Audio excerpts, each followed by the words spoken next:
right. Good morning, good afternoon, good evening. Today, we're going to talk about state of strategic maturity, the gap in the C-suite of the C-suite leaders and the AI transformation. Where are we failing? What are we doing wrong? And how do we future ready in the post-AI world? Am I doing it wrong? Am I doing AI transformation wrong? If I ask you this question, if you are doing AI transformation, integrating AI in your business ecosystem correctly, how confident are you that you're doing it right? We all are doing it wrong. In other words, we all are doing it right. Why? Because we have enough knowledge in our capacity that we have to produce results, and we are trying our best. We are doing our best. We are not doing it wrong. Whatever we can do in our budget, in our authority, in our capacity to produce our results, nobody wants to fail, and that is what we are doing here. So we are doing it right. You are doing it right. And that is what 88% of the businesses globally are saying as well, which is fine. I mean, we all are moving in the right direction. We are going with the trend. We are producing results. Our productivity has increased. Our team has been optimized. Our budgets are going crazy, but we have been producing more content than ever. We are running more campaigns than ever. We have best of the technologies right now that is readily available at our disposal.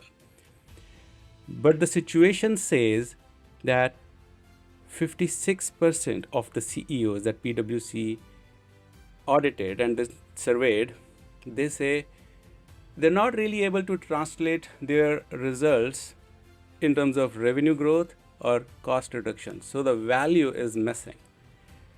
With the AI investment, it is hard to map the investment into the real ROI. If we are improved on activities, we are improved on our operations, we can do research much faster. We can run campaigns, we can sense our audiences much better way than we could ever do. But the problem is measuring, attributing that investment to the real ROI. Okay. And that is what we call productivity paradox. Richard Solow, he mentioned in 1987, after looking at that tech investment, billions of dollars in 70s and 80s, that all that investment has not really been able to improve workers' productivity. And that is what we are doing again 50 years later in AI transformation. We have improved on our productivity. Our activities have increased. Over time, we have saved our time a lot. We are more productive. But where is the ROI? And that is what is continue to growing. If you invest $10,000 today on an AI project and you don't see value 6 months later and kill it, and that $10,000 is contributing to this $383 billion in AI yield crisis, and that is predicted to grow to this number by end of this year. From Gartner, from PwC, from McKinsey, all researchers are pointing to this number. What is going behind this? Why are we making these mistakes? Why are we keep growing on AI yield crisis? And that is what we're going to talk today. We have one of the best, at best of the best leaders today in this cohort to discuss what are those focus points that we need to pay attention to in order to control this AI yield crisis. Where is the yield stands? And why are we doing it the way we are working on it? And I call it fear factor. We have FOMO. We have education gap in the C-suite. We have alignment gap with our activities and our roadmap. And our roadmap is not super clear. So let us dive in. Let us bring the our guest on stage and let us get the conversation started. Hi, Bill. Hey, Nav, how you doing? Welcome to the show. Already taking notes. I love it. Great. Scott, Antonio, Bill, Hello, thank you hello. very much for your time today. And this is going to be the super powerful conversation, I'm sure. With your help, we want to discuss how can C-suite get better on making decisions, leadership, and and get over this transformation theater that has been happening. We see activities, we have great conversations, but money is keep on draining. And Gartner says that AI investment is continue to grow drastically, and by end of 2026, it's gonna grow beyond 2.52 trillion dollars, and Hmm. and there is a huge stake that is getting stuck, and that is where we're gonna find out what are those key problems that C-suite needs to pay attention to and how to get over those. Okay. And Scott, I want to start with you. I'm seeing you've been traveling lately. You have been on world tour, covering a lot about MarTech. You recently have published State of MarTech, the MarTech stack, over 15,000 tools, and there is a massive growth on the tech stack. And where do you see we are moving? I mean, you also say it's been stagnant now. We are at flat phase right now. But where do you see the tech stack is going? I mean, where is the value missing? There is a huge investment. What is your say on the recent situation on the tech stack? Yeah, well, thank you for having me join this discussion here. I would say, so for the 15 years or so that I've been tracking the MarTech landscape, the different solutions in market, it has been crazy that it grew from like 150 solutions around 2011 to, yeah, over 15,000 now. Um, I think it's been a helpful way to at least get a feel for, that industry and that market and what its categories are and what's changing and what's coming and going. But I honestly kind of regret that project because it has, for I think too many people, also become like just one of those excuses to like look at this through a technology lens. Like, oh, well, all I need to do is get one of each technology from each of these boxes, and then it's like that old South Park thing of, collect underpants, question mark, profit. I kind of feel like, yeah, that question mark, that's the rub. And so I'm happy as we chat here about, what is changing in the tech stack around this. In many ways, I feel it's a red herring, very much to, the setup you just gave to this, to like what really matters. I have also been seen like, and we have run actually a quick diagnostic conversation a few weeks back on this same series, and Corina Zenning mentioned like leadership has a tool infatuation. Some people have favorite tools, and we do not really stop using any tools. We just keep on adding in the ecosystem because nobody wants to make decision that we should stop using this tool, or should stop investment on some services, and because of the knowledge gap, where it is being used and what can break if we stop using it. And that's another reason like stack is keep growing and becomes complicated and start affecting the operational efficiency as well. Do you see this also happening? Yeah, I mean, there's tech debt is real, and it certainly isn't something just for software engineers. As every business function has been leveraging more and more technology, I think the way you describe that captures it perfectly. It's like we keep adding things along the way. We're not very good at pruning and cleaning up, what comes behind us. And again, there's a nuanced view to this because while the technology stack has become complex, the reality is what businesses are actually trying to do in marketing in particular, which is sort of the domain the only one I really know, it is complex. I mean, all these different channels and touch points and all the things that we're trying to do. I mean, it is a complex problem. So the fact that the technology stack is complex to a certain degree, not entirely out of line, But that being said, most tech stacks are much more complex than they need to be to address the actual work that matters to companies and go to market. One of my collaborators on that State of MarTech 2027 report, Franz Riemersma, he has a very great way of talking about this, where he's like, cash over coverage. That so much of marketing operations in particular has been like, coverage. How do we make sure we've got all the places where all these touch points and all these channels, and we have something for this and something for that? And his point is like, okay, step back. Like, what are the touch points, the subset of touch points or channels? More importantly, who are the subset of customers that really matter, that really driving the cash and the performance for your business? And focus on getting those really, really strong, and not be trying to like paper, the entire potential tech world of things that you might theoretically want coverage for, but honestly, you'll never do all of them well, and trying to do too many of them, it's a distraction. It holds you back. That's right.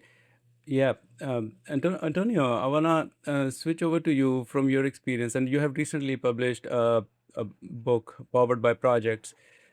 You want to cover this situation from your perspective, like how projects are being planned and why there is continuous upward trend on adding on budget, adding on projects, adding on technology stack.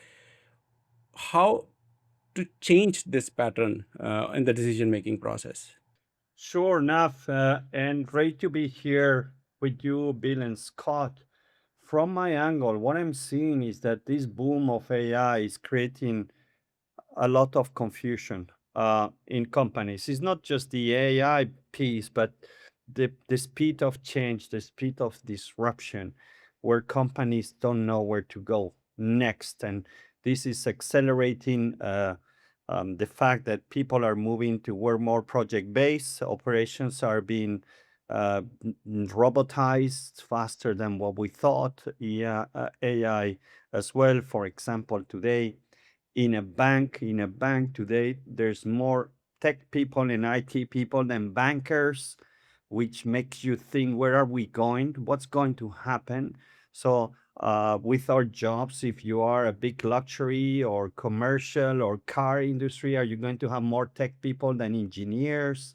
I think there's a lot of confusion that leads to lots of projects, which creates more confusion. So we want organizations to launch initiatives. They need to react. The problem is that every company I know in the world, they launch more projects than they finish or kill. So you're creating like a huge overload of projects that companies cannot handle. It's very, very seldom that I see a company that has extreme prioritization, that the executive team can tell me all of them at the same time, the top 3 initiatives. If most of the time you find that there's completely misalignment at the top, which just creates big confusion at the bottom and nothing gets executed. So I think companies need to be stricter on the initiative they launch. AI for me today is not a project. AI projects are all experiments. So don't try to manage an experiment like a project. Don't put a deadline, don't put a budget. We're just experiment. Everybody, even the ChatGPT, OpenAI, they're experimenting. So when whoever calls a project an AI, that's doomed for failure and you're not prepared. So these are experiments that you need to launch. One of them will come an experiment that you can put AI at scale, but we're very early and people are just very confused on where we're going. For me, this is a situation like when the electricity started to be created, nobody knew the impact that it will have, right? And today, even if you hear the great leaders of the clouds and they even don't know where this is going. So I think we just need to be experimented. Organizations need to experiment. They need to reduce the amount of projects, focus on a few ones that will create the capabilities to transform their business, which whatever the direction we go. That's the most important. I always say there's something more important than AI, and it's the capability of an organization to adapt.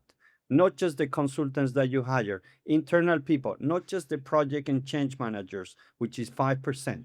100% of your organization needs to be ready to pivot in a matter of weeks. And that is not happening. That's, for me, the bigger concern. AI, robots, there will be more things like that coming soon. You mentioned a couple of points here, and yeah, this is great insight. The thing is, like, leaders are approving more projects to add on, rather than stopping them, and that should stop, in fact, from the decision making.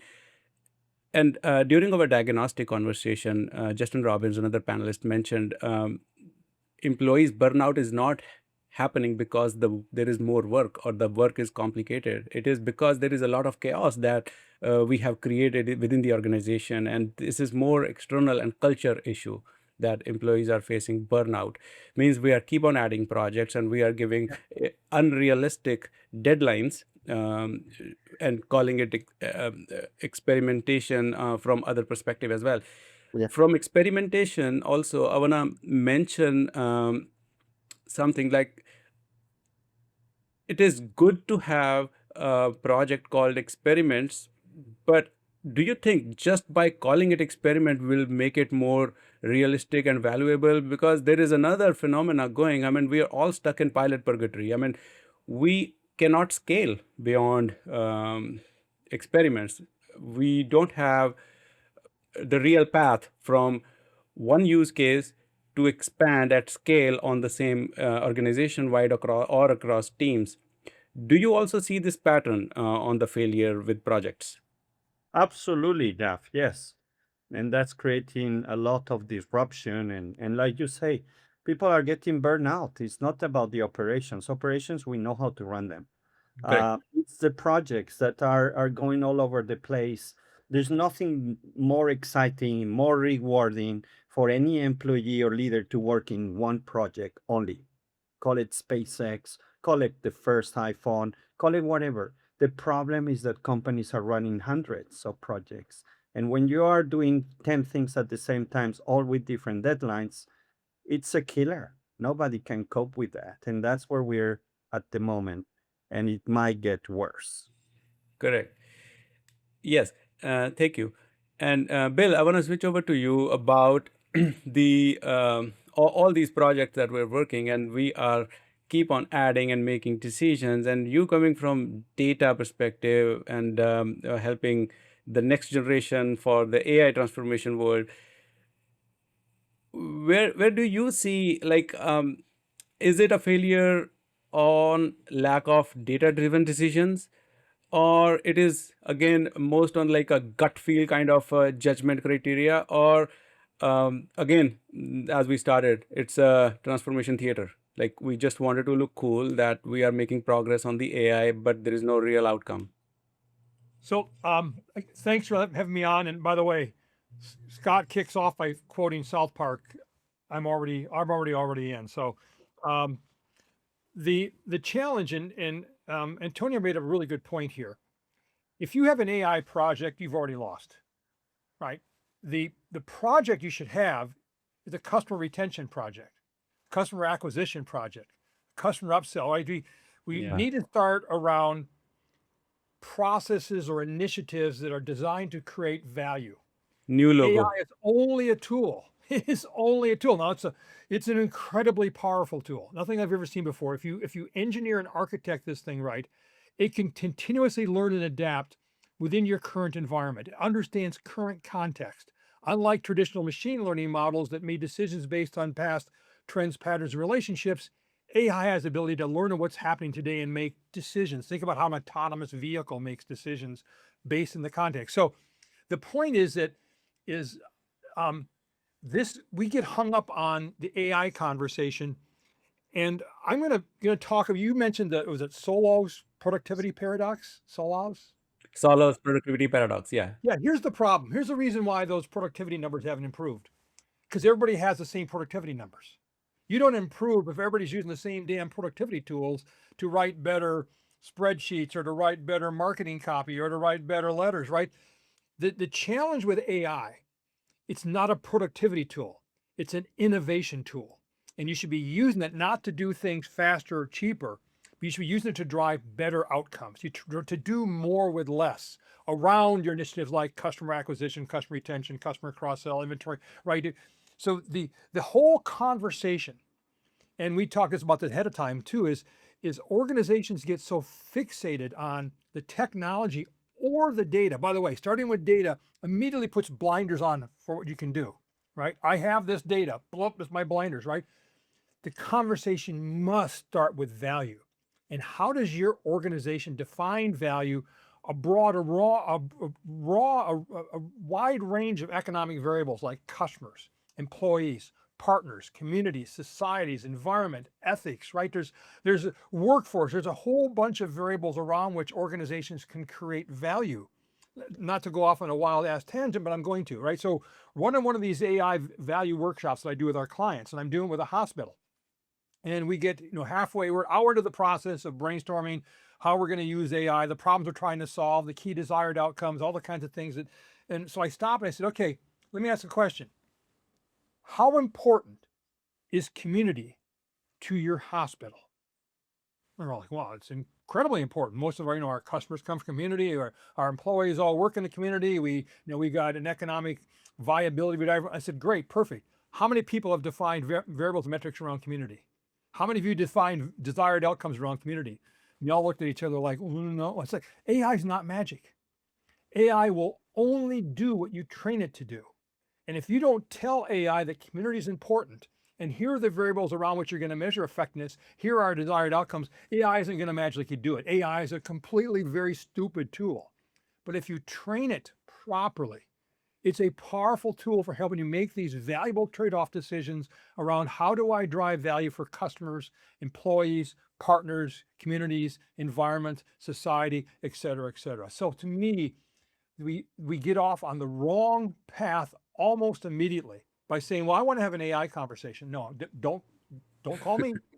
Don't call me, right?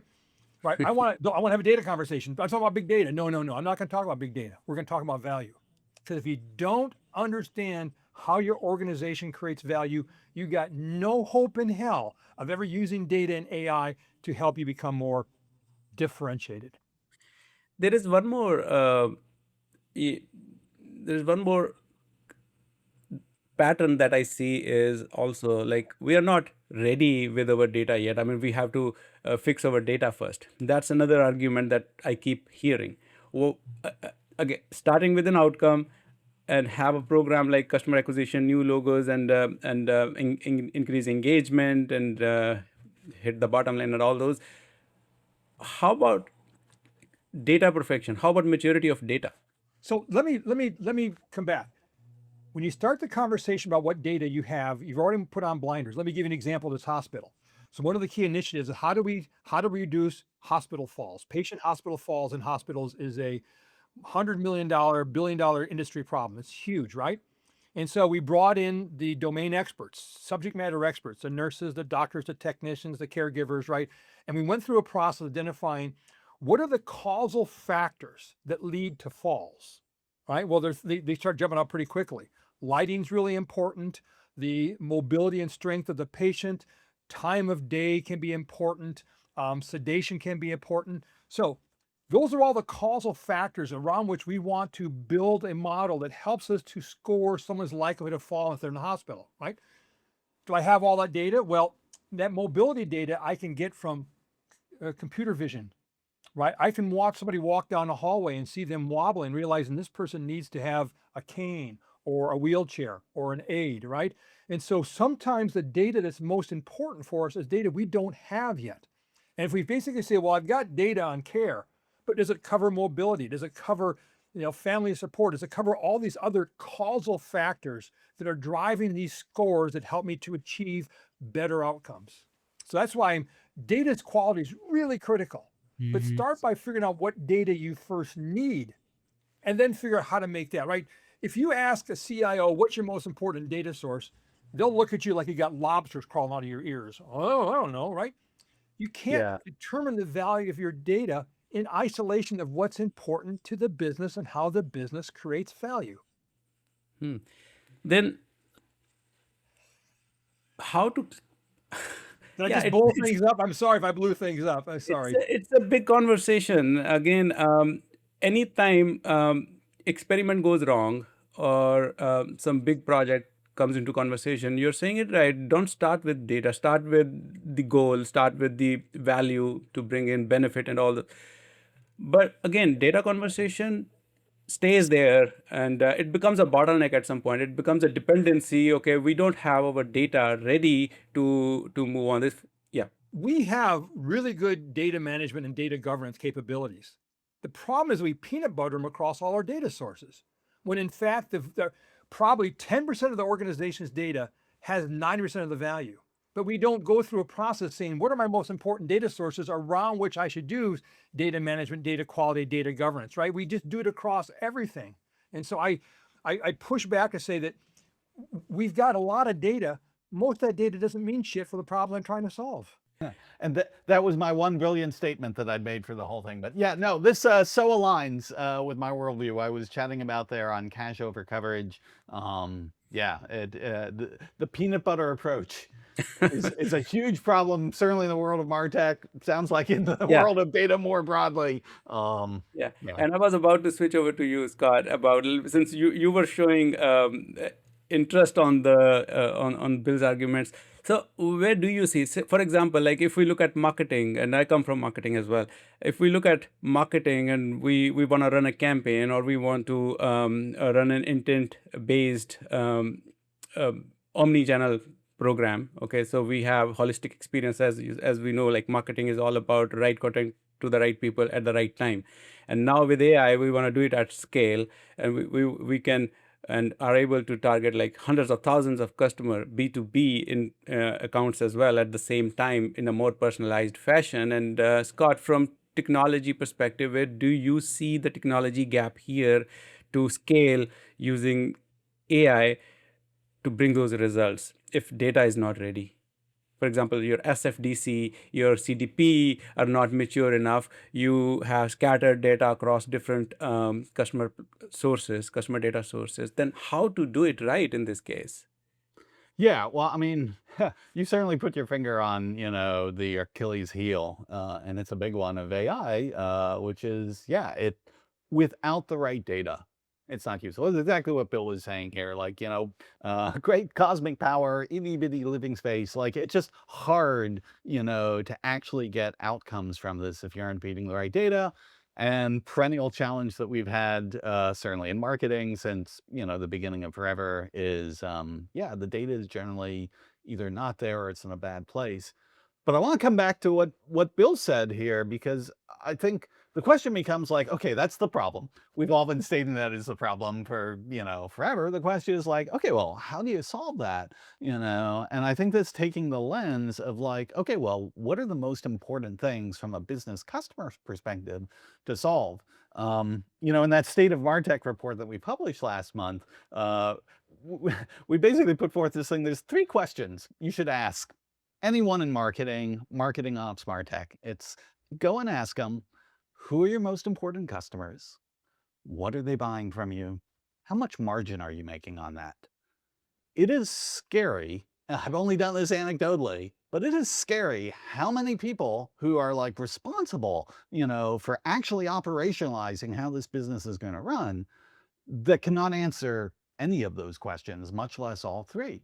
And that's the thing. It's like, once you've got that in your sight of like, okay, well, who are my most important customers? What are they actually buying from me? And I don't mean just product, I mean like, Clay Christensen, job to be done. Like what's the thing they're actually hiring us to do for that? And what's my margin? What are the customers that are actually profitable, for me to grow? If you start with the answers to those questions, then all of a sudden, yeah, it becomes, like Bill was saying with the example in hospitals where you're like, okay, now we can go and we can like sort of collect what are the possible ways we might address that and solve that. And I think that gives you a fighting chance to say you're never going to boil the entire ocean, of, data perfection, much less any sort of marketing operation on top of that. But I think you do have a real fighting chance to like go after a subset of them, the one that are actually going to move the needle for your business. So segmentation, from your perspective on customers' data is critical. which every business should be doing, and then give value-driven experience to them from the digital perspective, like from technology standpoint. Like your 3 questions on the state of MarTech, like what are your most important customers? What are they buying from you, right? And what's the third one? What's your margin? How much What's your profit do you make margin? on Yeah, those? yeah. Yeah. What's your margin? And all that is coming from CDP, right? All that is coming from CDP. And what if it is not saved correctly? Kind of problem that I am hearing from several conversations. CDPs are not updated correctly. Your SFDC is out of information, and if decisions are made based on that partial data, and that's where I would point to Bill's argument as well. Like if we ignore data completely, again, having that on the table is definitely the point. What is more important in the conversation, outcome or data? That's outcome. But Could I just interject one thing there? I apologize, but sure. this thing about like going to the CDP to answer these questions. I don't think marketers should be going to the customer data platform. I think marketers should be going to the customer. Please leave the computer away, go talk to actual real customers. That will change the entire worldview of like, okay, who is really like, who are our best customers? What are they doing? How do we actually make money with them? Yeah, I mean, don't get me wrong, the CDP is useful down in an executional capability, but what's that like old saying, like the map is not the terrain, you know, the CDP is not the customer. Yeah, that's true. When we look at scaling on the digital experience, talking to customers through digital media at scale, we want to run a campaign to hundreds of thousands of customers at the same time. I mean, even in B2B, like at this scale, for example, talking to customers is quite unrealistic at that level. Of course, Well, but to start your with the point, talking to the customers, and who's then most like you important? implement systems in support of scale. But I don't Absolutely. think you start with the systems as the origin point of what are you actually trying to do? Absolutely. That's true. Yeah, that's true. Again, it comes back to your first question, who's your most important? Not all 100,000s are most important, right? So that narrows down the scope to the very focused way. And this is important to learn as well, that not every customer, not everything is important in operations. So we should look at what is most important, where the margin is, so we can put extra efforts. And that's what we can break through from the pilot purgatory when we are talking scaling after experiments. I mean, we test with small set of audience, customers, or campaigns, and then only way to scale on top of that is to like go focused, go where the meat is. And Antonio, I wanna come back to you from the AI theater perspective, and I saw your post about AI succession. I mean, you posted like 3 CEOs stepped down and handed off a responsibility for AI transformation to the next line on the CEOs. Is that Yeah. really like stepping away from the responsibility, or what do you see the core behind? And when it comes to show results, I mean, there is another news. Microsoft has a class action. I mean, I had my notes. Microsoft had class action lawsuit from shareholders because shareholders are upset on the blind spot with AI investments, and they don't really see scalable growth in the Azure infrastructure. I mean, now is the time when everyone is looking at results, everyone looking at the outcome, the real value from the AI investments. I mean, we have seen experiments, we have seen productivity improvements, but where is the value? From that 3 CEOs reference point, Antonio, where are you see we are going?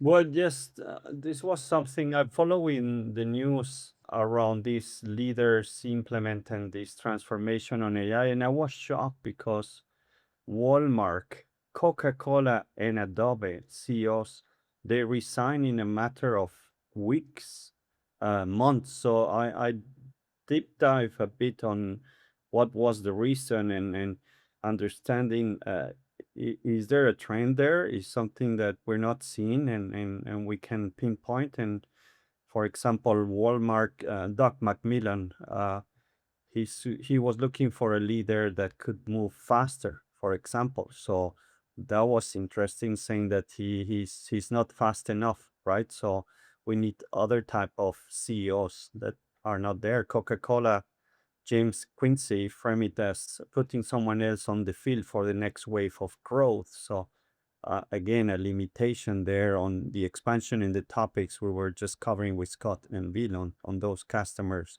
and the value generated. And the one from Adobe, Shantatu Narajan, stepping down openly, the investors were questioning whether the company is moving fast enough on AI, with the stock of obviously going down sharply. So there is like a trend there where I think, do we have the right people at the top of organizations to lead this transformation? I don't think so. I think that's the bigger issue. These are the people who choose where to invest, how to shape the culture for the new wave of innovation, AI, and robots. And if the trios of these large, big, successful companies are stepping down, I wonder how far do we need to go?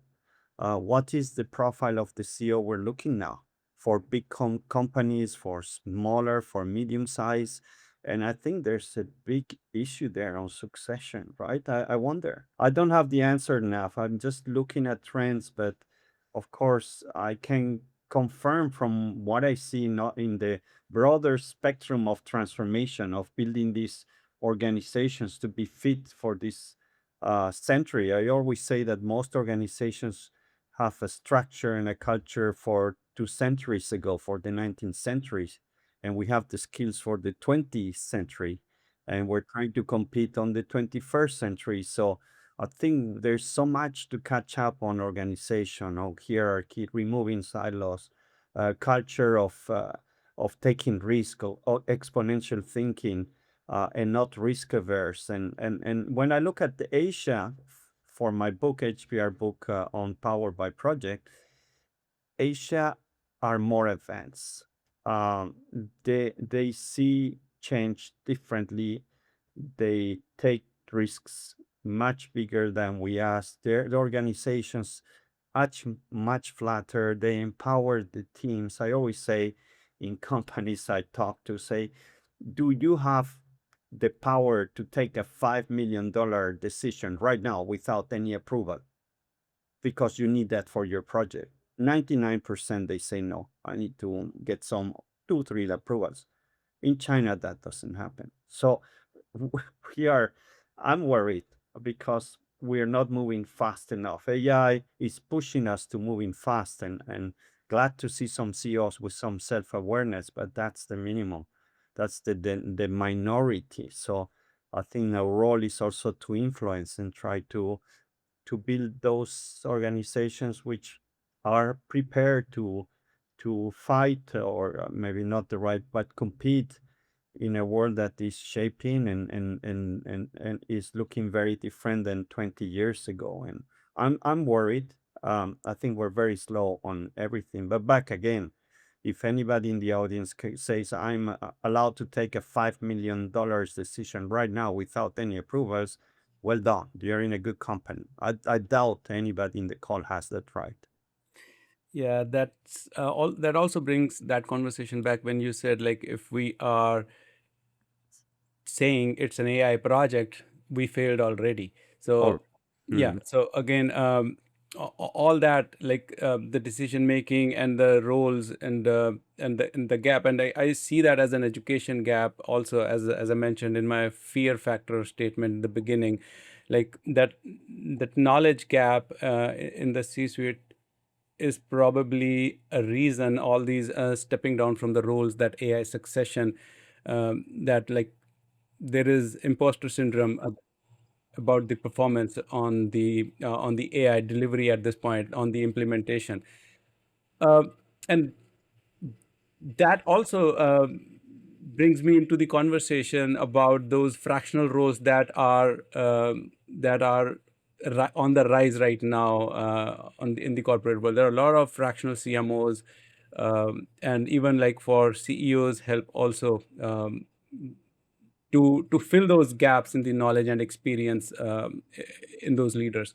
Do you see like that's a good track for CEOs or CMOs to have fractional roles hired on their help to fill that gap? Because most C-suite leaders today in large organizations are Gen Xers. I mean, again, as you said, like they have old playbooks that can't work in today's trend or expectations, and that new leaders are filling in those gaps in the knowledge and even the mentality of new customers.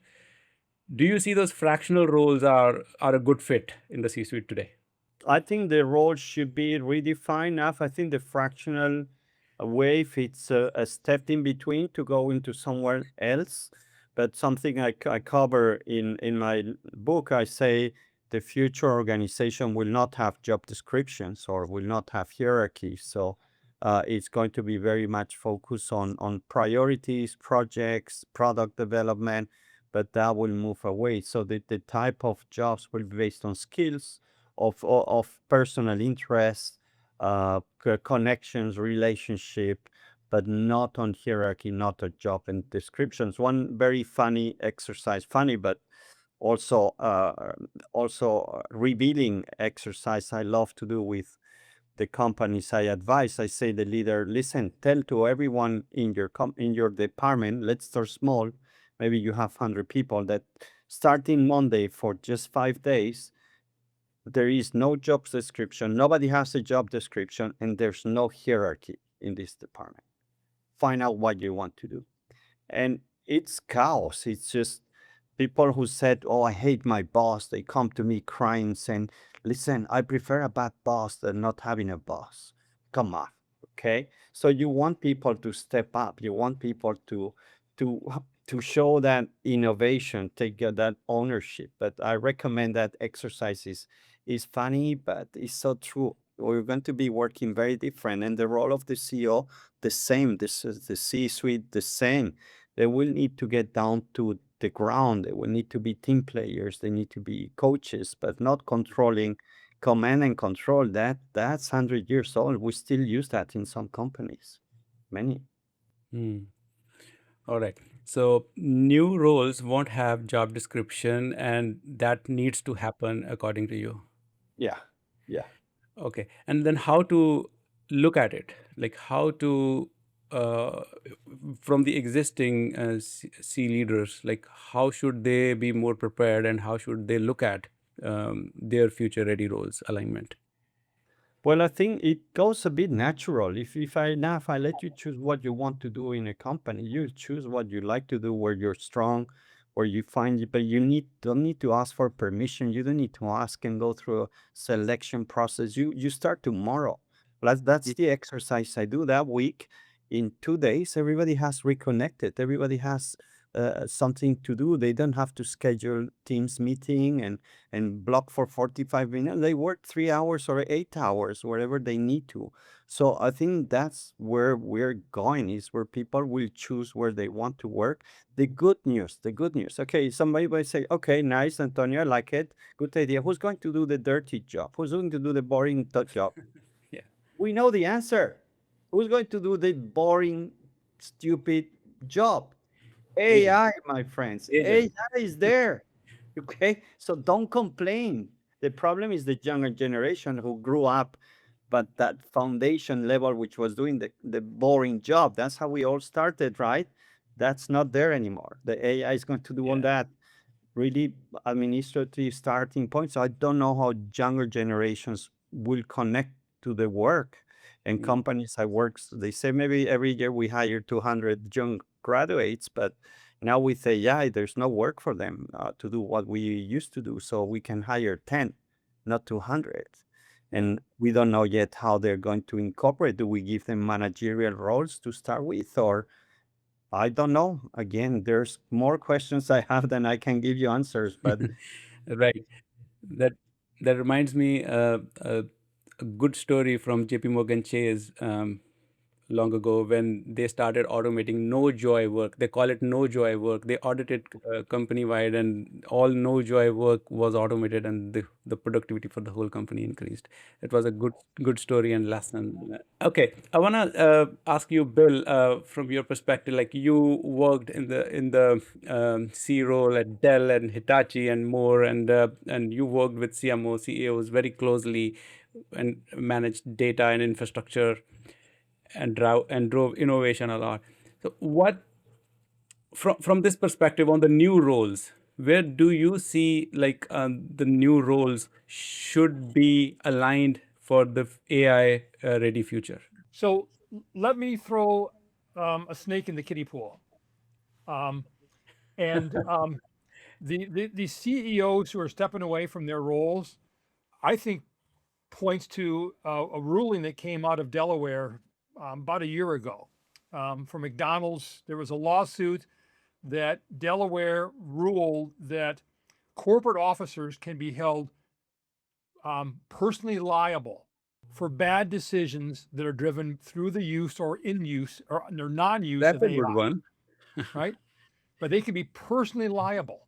The SEC is following this up as well. And so, an example is, you get a chief marketing officer who launches a, AI-driven go-to-market plan, but fails because the underlying data set is, full of hallucination and systemic biases. So you get, they can now be held because of this new standard personally liable, not just from fiduciary perspective, but personally liable.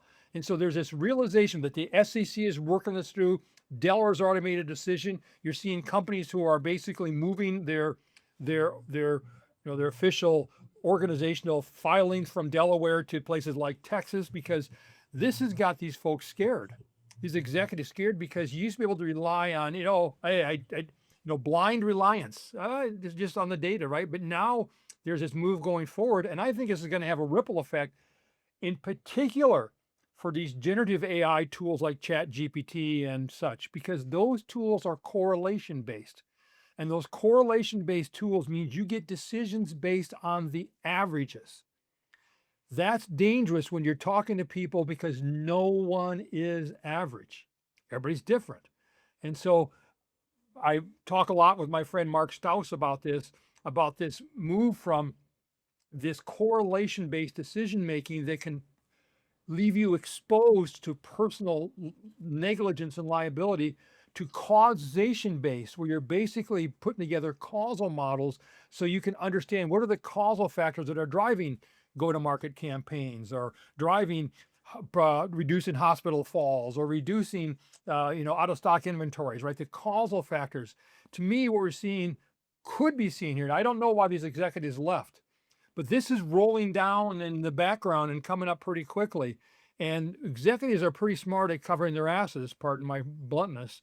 And if they see that they're going to be exposed to personal liability because of the ineffective use of AI tools, especially generative AI tools that are making decisions based on correlations, you could see some of them saying, I'm not going to take that risk. I'm out of here. I made my money. I'm moving on. So I think this is something very much worth watching, because it runs in the face of all the focus on, when people say AI today, they're mostly talking generative AI. And generative AI is dangerous because it makes decisions based on the averages. And you need, right? And we are going to see a movement, I believe, towards organizations that are saying, we're going to make decisions based on causal factors. We're going to bring in the subject matter experts. We're going to understand the causal factors that drive go-to-market campaigns or inventory optimization or whatever problem you're trying to go after, so that we are making decisions based on causal factors that are defensible in a court of law.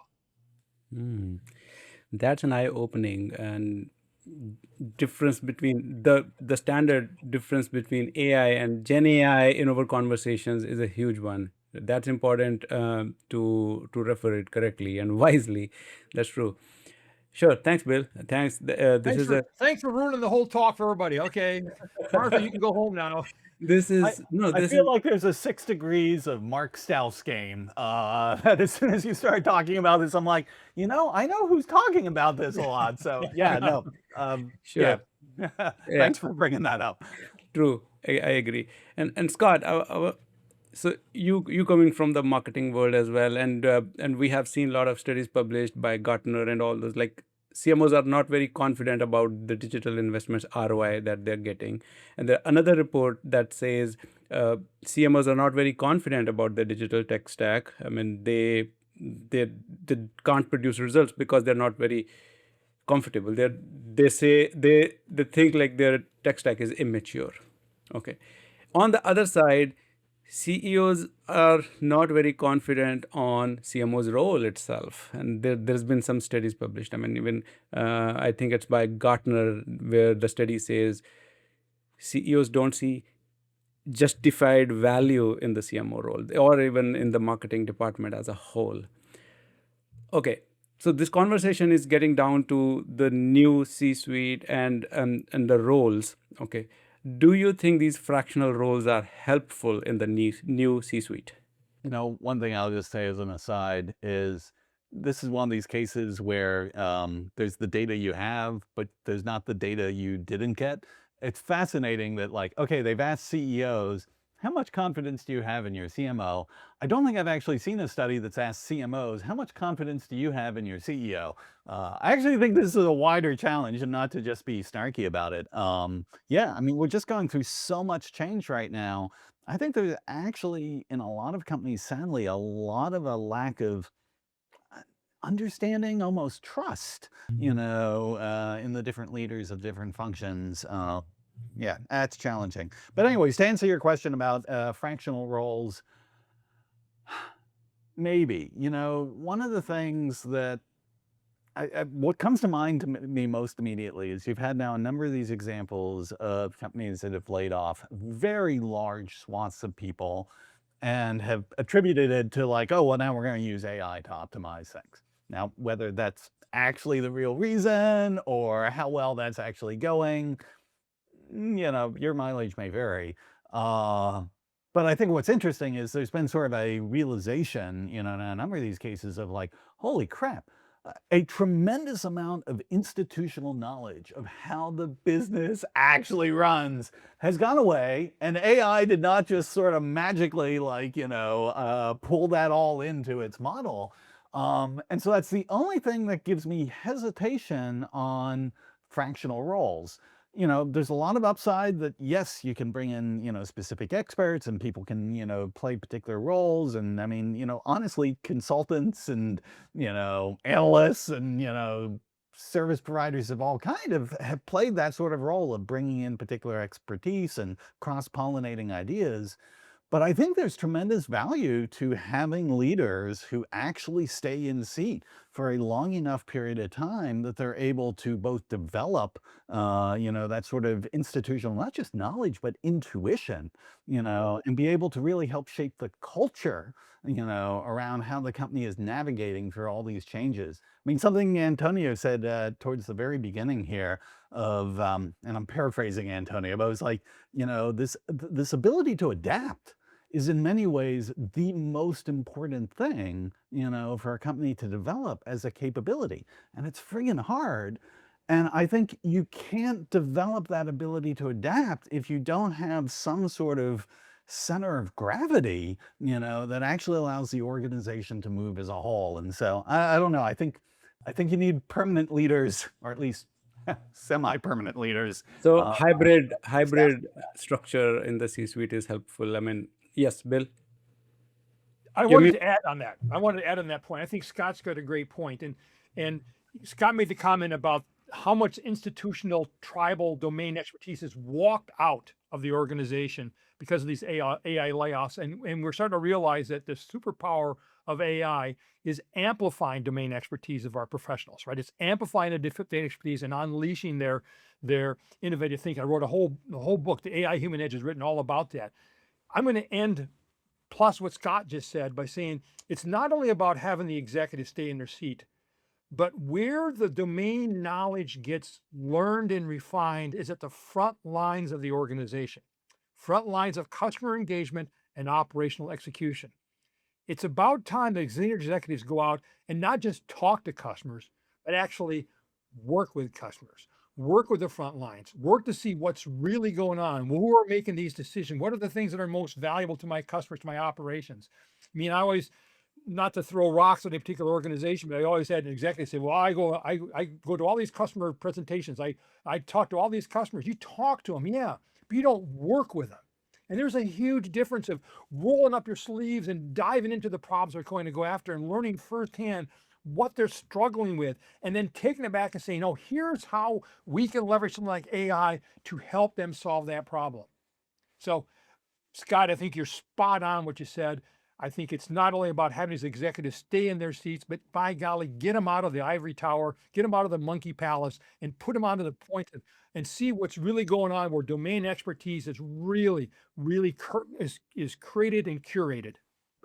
Two things I will have to take away from this, Bill, is the phrase, is it monkey palace? Monkey palace. And then also throwing the snake in the kiddie pool. All right. Yeah, those things have now entered my lexicon. Thank you. Great. No, that's a wonderful conversation, Antonio, Bill, and Scott. I really appreciate your time today. Thank you very much. And I hope this conversation is really going to shape our future. Thank you. Thank you. Thank you. Very great. Thank you. All right. So that's a wrap our first episode today for the state of strategic maturity towards future of the C-suite. We hope you are walking away with at least one battle-tested strategy you can apply to your own digital journey today. This show is built for leaders like you who are tired of the fluff and ready for real solutions. If you found value in this discussion today, please subscribe to the channel and leave us a review. It helps us bring more world-class leaders to the table. Also, feel free to share this episode with a colleague who is navigating these same digital trenches. Thanks for watching, and we'll see you in the next one.